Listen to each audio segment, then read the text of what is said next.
So today we're going to talk about cohort analysis, and I'll start off with a simple example. A CEO once showed me his company's metrics and said, Hindal, look at this, our retention rate is 90%, our customers absolutely love us. So I said, that's a great number, but let me ask you something. Is that 90% from customers you acquired this year or customers you acquired 3 years ago? He didn't know. So we sat together, we dug through the data. It turns out that customers that were acquired 3 years ago had 95% retention, 2 years ago had 88, and 1 year ago had 78%. So the blended number was 90%, but the trend was terrible. Retention was getting worse with every new cohort. And if they didn't fix it, that 90% was going to become 80, 75% in a couple of years. And that's the power of cohort analysis. It shows you what blended numbers are hiding. It shows you the trend inside that average that you're blending. I'm Hindal, and today we're going to talk about cohort analysis in a lot of detail. And it's the most important tool that a systems thinking CFO should deploy and manage. So we started with the basic definition.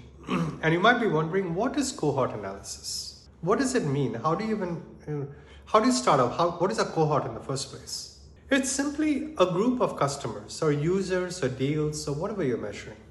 And they all share a common characteristic.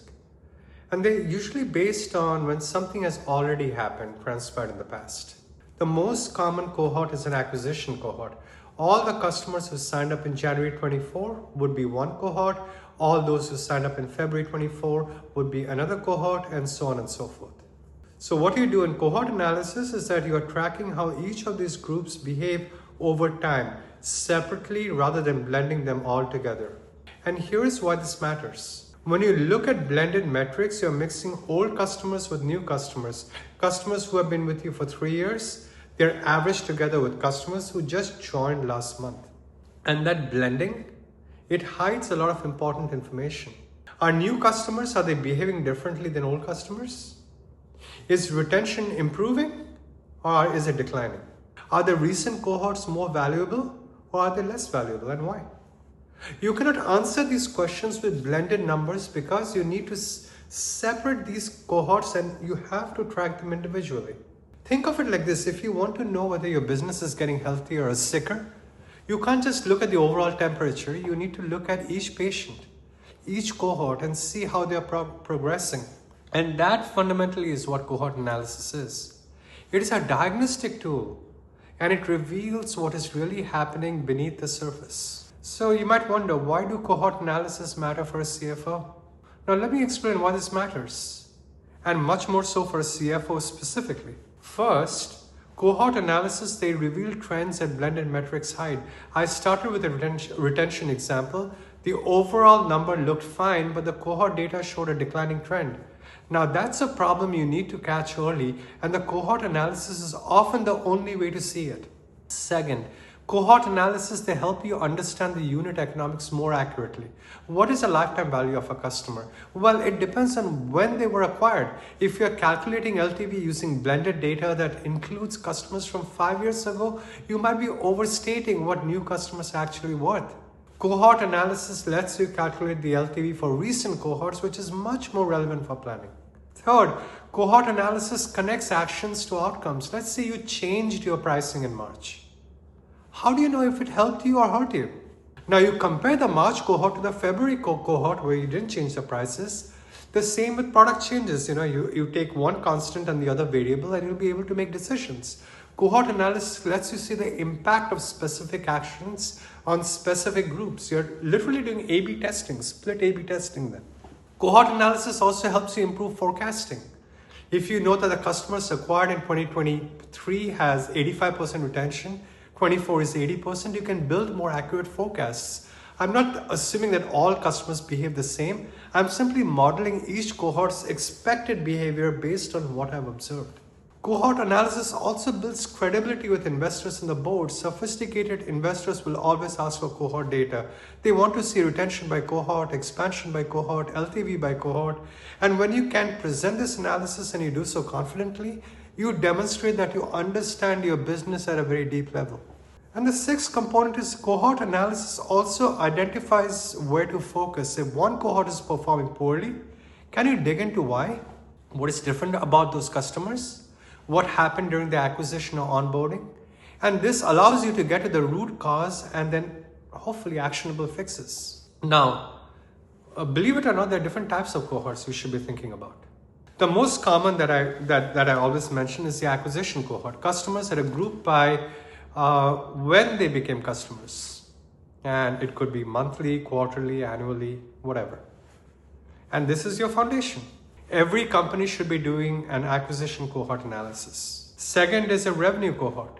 Instead of grouping by when customers signed up, you group by starting revenue size. Small customers versus medium versus large. Why? Because this helps you understand if the different customer segments are behaving differently. And I guarantee you that they usually do. Third is look at the channel cohort if you have channels. Customers grouped by how they were acquired. Did they come through paid advertising? Did they come through organic search, partner referrals, direct sales, maybe other different channels that often produce customers? And they have all different retention parameters or expansion parameters. Have a product cohort. If you have multiple products or plans, group the customers by what they bought. Do customers who start on your basic plan, do they behave differently than customers who start on your premium plan? More likely than not, yes. Fifth is the sales rep or team cohort. This one is interesting. You know why? Because group customers by who sold them. Are certain reps or teams producing customers who retain better? So this helps you understand if sales behavior is affecting downstream outcomes. Then sixth is look at the use case for the industry. Actually, the industry cohort. If you serve multiple industries or use cases, group the customers accordingly. You might find that healthcare customers retain at 95, whereas retail might retain at 75. That's critical information for go-to-market strategy and your investments. You don't need to track all of these from day one. You start with acquisition. You build the foundation, then you start adding others as you get more sophisticated. Your systems is able to do that for you and to address when specific questions arise. You have to be more deliberate when you're grouping, and then you have to be able to ask the question why you're grouping in the way that you are. So what are we all shooting for? We're trying to get to some core cohort metrics. Let's talk about what to actually measure for each cohort. And some of the core metrics that I think are very, very critical. First is the retention rate by cohort. What percentage of the cohort is still a customer after 3 months, 6 months, 12 months, 24 months? And this is your most fundamental cohort metric. Plot it as a curve and you'll see how each cohort decays or expands over time. Second is the revenue retention by cohort. This is different from the customer retention. A customer might stay but spend less, but the revenue retention, it tracks the actual dollars retained from each cohort over time.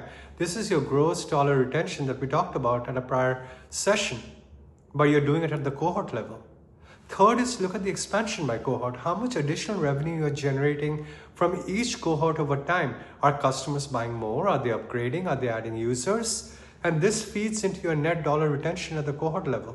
Fourth is the lifetime value by cohort. Given the retention and expansion patterns of each cohort, what is the total expected value of a customer from that cohort? Look for the LTV by cohort is much more useful than a blended LTV because it reflects a current reality. It's not a blended historical average. Fifth is look at the payback period by cohort. How long does it take to recover the cost of acquiring a customer from each cohort?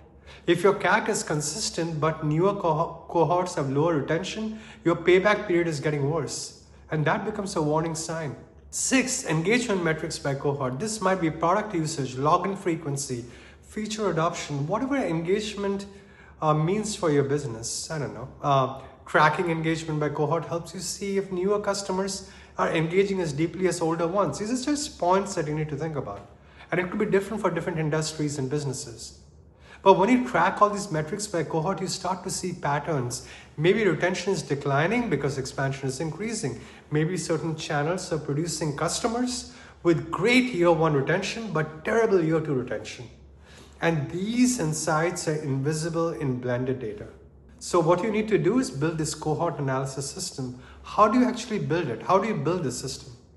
So let me give you some practical guidance here. First of all, you need to get your data right.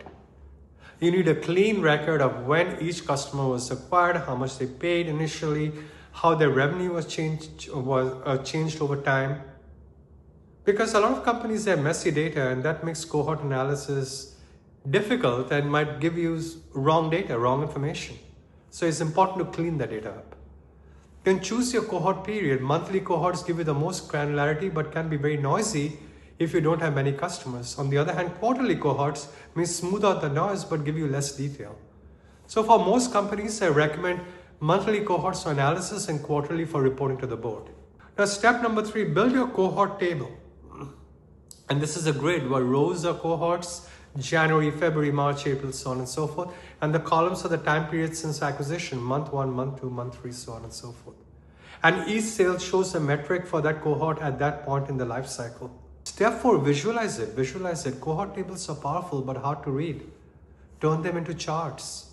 A cohort retention curve shows retention on the y-axis and the month since acquisition on the x-axis with a separate line for each cohort.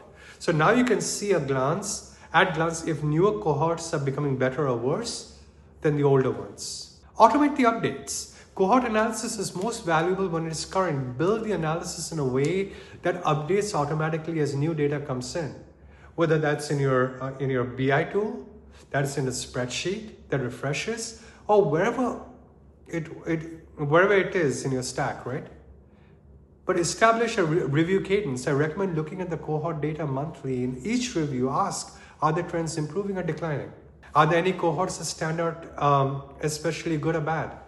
What might explain the differences? Now you connect the insights to action. Cohort analysis is not just reporting. Remember, it's a diagnostic tool, like I said before. When you see a problem, you have to dig in. Why did the Q2 24 cohort retain poorly? Was it the product issue, a customer mix issue, a sales onboarding issue? The analysis must lead to some sort of action. And a systems CFO will use a cohort system a little bit differently. And it's important to spell out the difference. A traditional CFO might look at cohort data and report it. Here's your retention by cohort. Here's a trend. That's useful, but just information. Okay, fine, great.